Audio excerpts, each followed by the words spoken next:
Yo, what's up guys? It's Noah here, and in today's video, going to be breaking down the NBA slate on Draftkings for Thursday, November the 2nd.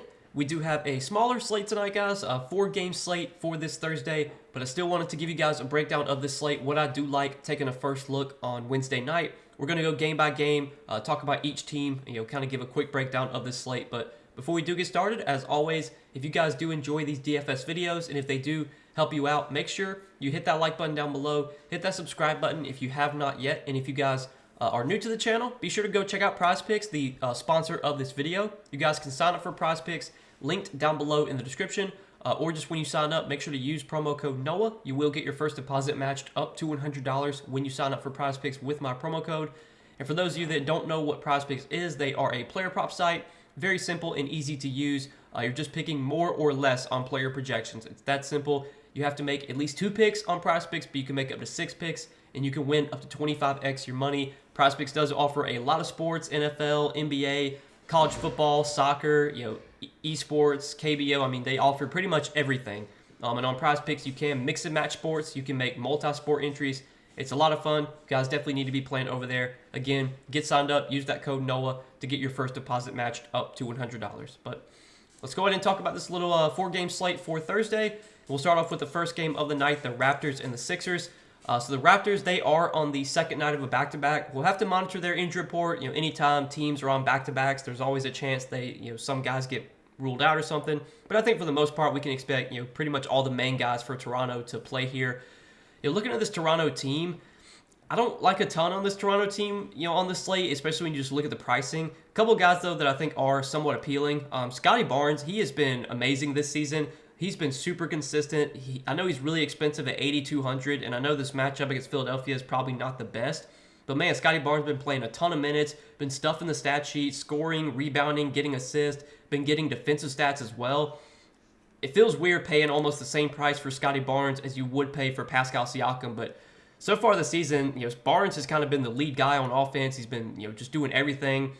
I don't mind going to him on the slate at $8,200. And then Jakob Poeltl, I do want to talk about. Obviously, a scary spot here going up against Joel Embiid. There's a lot of foul trouble risk as well for Poeltl in the spot. But we did see pretty good minutes for Poeltl on Wednesday night against Milwaukee, and I think that was largely due to Precious Achiuwa being out. I think if Precious Achiuwa is out again, we'll have to monitor his status. This is a back-to-back, like I said. If Achiuwa is out again, I think we can pencil in Jakob Poeltl for like 25 to 28 minutes as long as he can avoid foul trouble, which obviously is a big if going up against Joel Embiid. But if he doesn't avoid foul trouble here, Poeltl is a good permanent producer, and he can easily pay off a $5,900 salary if the minutes are there. So I do like Poeltl. I do like Scotty Barnes. Other than that, I don't see too much else that stands out on the Raptors here. Siakam, Schroeder, OG, Gary Trent, they all just feel priced correctly. None of them stand out on this slate to me. Now, on the other side with Philadelphia, we know this Philadelphia team, they're obviously James Harden no longer on the team now, so we can continue to expect just, really big roles for Joel Embiid and Tyrese Maxey. We did already get word that Kelly Oubre is going to be in the starting lineup while with PJ Tucker no longer on the team. We don't know if Oubre is going to start, for the foreseeable future, or if it's just going to be like a spot start or something. But there's definitely some guys on Philadelphia that I think are in play here. Now, the pricing on Philadelphia, I don't think anyone stands out head and shoulders above the rest. We will have to see these guys that they acquired from their trade, if they will be available. It looks like they are going to be available for this game. So I think like Robert Covington, KJ Martin, these guys are going to be ready to play for Philadelphia. Markieff Morris, he'll be available as well. Is it Marcus? It's Marcus. So those guys will be available. Philadelphia will have enough, plenty of players here. But I think we can expect a lot of opportunity for the main guys. Embiid's $11,500. He is really expensive on this slate. Right now, there's not a ton of value overall here, so it's going to be tough to pay up for Embiid, I think, unless some value opens up. But Embiid's been great this season, especially the last 2 games. Had a massive game against Portland. He put up 63 DK points on this Raptors team when they last played. If you can get up to Embiid, by all means, feel free to play him. It's just, on this slate, there's not a ton of value, so I think it's going to be a little bit tough. And then Tyrese Maxey, he's been amazing as well. At least 47 DraftKings points in all 3 games this season. Been playing a ton of minutes. He should continue to have a massive role while, with James Harden no longer on the team. He's going to be basically the number 2 option on offense behind Joel Embiid. I know the price tag is really getting up there at 8,400, but I still think Maxey is a playable option here. And then Tobias Harris at 7,100.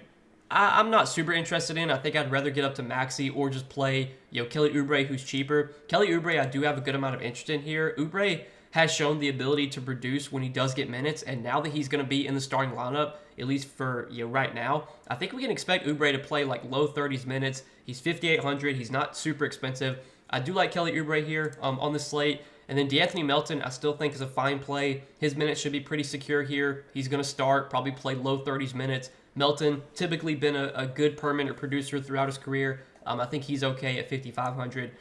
And then, the new guys like Robert Covington, KJ Martin, I don't really know how much these guys are going to play. So I'm probably not going to consider anyone off the bench for Philadelphia. Just going to be looking at the starters here. So that's it for that game. Let's move on to the next game, Detroit, New Orleans. So Detroit, they're another team on a back-to-back here. Jalen Duren, he did not play on Wednesday night. We'll have to monitor his status for this game. If Duren does play, he's a fine option on the slate, but definitely not a standout play at almost 7K. If Duren is out again, then I assume we will see Marvin Bagley start at center. Bagley, wasn't great on Wednesday night, but wasn't terrible either. Played 33 minutes, had 23 DraftKings points. Bagley would be a really good value play here if Duren's out again and he starts. We know Bagley is someone that can be a productive, permanent producer, and the minutes should be there if there is no Duren. So I would like Bagley quite a bit if Duren's out. I think Cade Cunningham at 8,500 feels priced correctly on this slate. Cade's not someone that I'm super interested in at his price tag. I think there's other guys I'd rather play, priced around him. But he's a fine GBP play. Azor Thompson has been amazing for the Pistons. He's been super productive on a permanent basis. Minutes have been solid. He's up to 6,600 though. I think it's going to be tough to play him at this price tag. If he was still like 5,500, 5,600, I'd like him quite a bit. But man, at 6,600, I think it's going to be tough to get to Azor Thompson at that salary. Isaiah Stewart got priced up a good amount.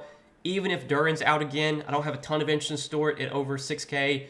Alec Burks was a late scratch on Wednesday.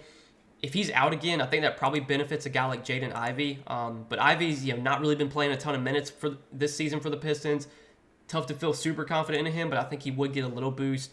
But really, the guys I'm going to be looking to from Detroit are, especially if Duren's out, I really like Marvin Bagley. And then I think, Cade's fine, Stewart's fine, but Bagley's the guy that I want to play here if there is no Duren. Now, on the other side with the Pelicans are another team on a back-to-back today. They did not have Brandon Ingram in their game Wednesday night, so we'll have to see if Brandon Ingram plays for this game. If Brandon Ingram does not play, we know who's going to benefit: Zion Williamson, CJ McCollum, Jonas Valanciunas. Of these three guys, CJ McCollum is definitely my favorite play here, assuming that Ingram is out again. CJ has been really good, the last two games, especially Wednesday night. He was really good without Ingram. Played 37 minutes, had 55 DraftKings points. I think it's a pretty good matchup against Detroit. CJ McCollum would definitely stand out as a strong play today if Ingram's out. Even if Ingram plays, I think CJ is still fine. Zion at 9,200, probably only considering him at that price tag if Ingram is out. But we did see Zion have his best game of the season on Wednesday night, nearly had a triple-double. I would be fine going to him if there's no Ingram. And then Jonas Valanciunas, always kind of a scary guy to play because the minutes can really fluctuate for J-Val, but he only played 21 minutes Wednesday night. However, he was really productive in those 21 minutes, had 36 DraftKings points. At 5,900, I think he is playable here, especially if there is no Ingram. That's probably it for the Pelicans. The only other guy that I will mention is Jordan Hawkins. He has been starting in place of Ingram, and he has started the last two games for Ingram. His price tag is up to 4,600 now, but you look at his game log, he has been good in the two games without Ingram: 35 minutes, 37 minutes, 27, 29 DraftKings points. He's been shooting the ball a lot, 13 shot attempts, 19 shot attempts. He's been rebounding, getting some assists. I think he's an okay value play here. Even with the price tag coming up, I still think Hawkins is in play if Ingram is out again. If Ingram plays, I don't see a ton that stands out from the Pelicans on this slate. Now, looking to the next game, we'll talk about Orlando and Utah. So for Orlando here, this is an Orlando team I typically don't like to target, but I think this is a spot we're definitely going to have to look to. For one, I think the pricing on Orlando, some of these guys do look a little bit too cheap. Also, this matchup is really good. Utah's been a fast-paced team this season. Utah's been a horrible defensive team as well. So I think it's a really good matchup for all these Orlando guys. If I had to say which one's my favorite, Wendell Carter Jr. is only 5,700. I know he's kind of been underwhelming this season from a fantasy perspective, but he has typically been a good per minute producer, and the minutes have still been strong for Wendell Carter Jr. The price tag is low, so I think he's my favorite Orlando guy today. But man, like I think Paulo's in play. I think Franz Wagner's in play here. Markelle Fultz, I don't mind at 5,500. Even Jalen Suggs at 5K, I think it's an okay value play. He has been starting and has been playing like mid-20s, low 30s minutes. If we're going to get like 30 minutes from Jalen Suggs in a good matchup against Utah at only 5K, I'm okay going to that for value on a slate where there's not a ton of standout value right now. But I'm not considering like any bench guys from Orlando. Orlando does run a pretty deep bench. They're going to play a lot of guys off their bench. But I think the starters are viable here. Even Cole Anthony, I think, is fine. But Markelle Fultz, Wendell Carter Jr., Jalen Suggs, probably my 3 favorite plays from Orlando. But I do want some exposure to Orlando on the slate. I think this is a pretty good spot for the Magic to put up some points against a really bad defense. And on the other side with Utah, I mean, there's guys on Utah that are definitely underpriced here. Lauri Markkanen, I think at 9K is priced correctly. I think Walker Kessler at 6K is priced correctly. But John Collins at 5,600, I do have interest in. John Collins has been pretty good for the Jazz this season. From a fantasy perspective, has shown a pretty solid floor. At least 28 Draftkings points in all 5 games this season. He would have had a better game than he did Wednesday night, but the game was a massive blowout against Memphis, so he lost some minutes because of blowout. I like Collins at 5,600. I like Jordan Clarkson a lot. I think Jordan Clarkson at 5,400 is way too cheap here. I know Clarkson has had some bad games this season, but this feels like a pretty good spot for him against a pretty bad Magic team. The price tag on Clarkson is definitely too low. I mean, this guy should be 6,400, not 5,400. So he's for sure my favorite play on Utah, followed by John Collins. The rest of the Utah guys, like Kelly Olynyk, THT, don't think I'm considering anyone else here, but I do like Clarkson. I do like Collins quite a bit. So yeah, let's move on to the last game of the slate, Spurs and Suns. We just saw these two teams play Tuesday, playing again here on Thursday. We'll start off on the San Antonio side. So for San Antonio, you got Victor Wembanyama, 7,900. We've only seen Wembanyama have really one big game this season, and that was against Houston. 49 Draftkings points in 31 minutes. The minutes for Wemby have been low, and it looks like they're going to keep him kind of around like 28, 30 minutes. At least for the time being, I don't think we can really expect Wemby to play 35, 36 minutes. They're not playing him for long enough stints for him to play that many minutes.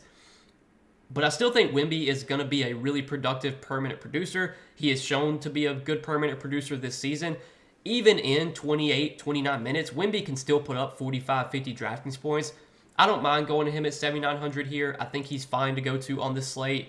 Devin Vassell, Keldon Johnson, both feel priced about right. I think they're fine plays. I don't think there's any core plays or standout plays coming from the San Antonio team, but if you're playing a lot of lineups, I think it makes sense to mix in some Wemby, some Vassell, Keldon Johnson. Zach Collins at 6,300. I don't love it, that salary. Jeremy Sohan at 5,600 feels priced about right, but he should continue to start, play around 30 minutes. Trey Jones is only 4,800. He has had a pretty solid role off the bench for the Spurs. Minutes have been pretty consistent for him. I don't mind him as a value play. I feel like there's probably better value available, but Trey Jones is fine at 4,800.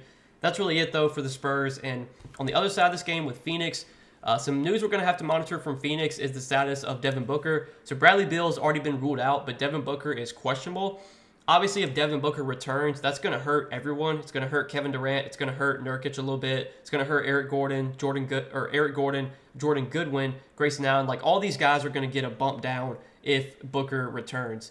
If Booker remains out, then I think we can look to KD, we can look to Nurkic, we can look to Gordon, maybe Goodwin. But, like, you look at the price tags on these Suns guys, like, DraftKings has really started to adjust the price tags on these guys. Kevin Durant is almost 11K now. Nurkic is 7K. Gordon is 5,500. Goodwin's 5,400. Grayson Allen's over 5K. I don't think there's any standout plays coming from Phoenix, even if Booker remains out. Like, I don't think I'm just like slamming these Phoenix guys into my lineup, but I still would have some interest in them. I still think Kevin Durant would probably still be the best pay up option on the slate.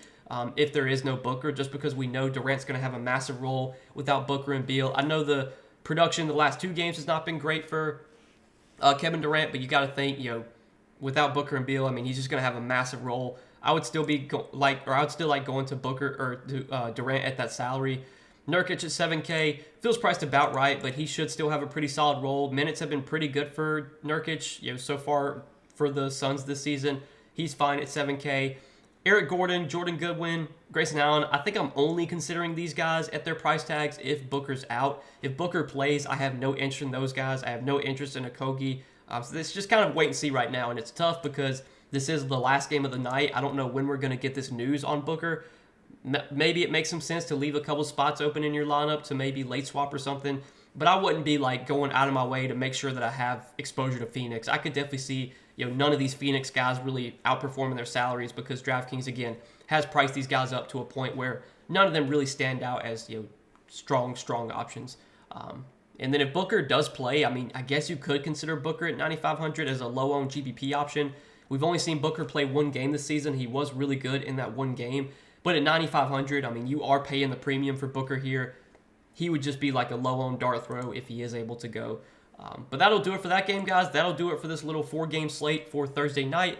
Hope you guys enjoyed this video. As always, appreciate you watching. Hit that like button if you guys did enjoy. Hit that subscribe button if you have not yet. And again, guys, be sure to go check out PrizePicks, sponsor of the video. You guys can sign up for PrizePicks, linked down below in the description, or just when you sign up, use that promo code NOAH. You will get your first deposit matched up to $100 when you do sign up for PrizePicks with my promo code. And as always, I should have a PrizePicks video posted for today. I probably won't be able to do it tonight though because you look at the board right now. There's just not much on the board. They only have one game on the board, and it's Suns Spurs, and they don't even have, besides Kevin Durant, they have no other Suns props up. So pretty much can't make a video right now for PrizePicks, but I should make one on Thursday, sometime on Thursday. So check the channel then to find some PrizePicks plays I like for today. But that'll do it for this video, guys. Thanks as always for watching. Appreciate your support, guys. We'll see you in the next one. Peace.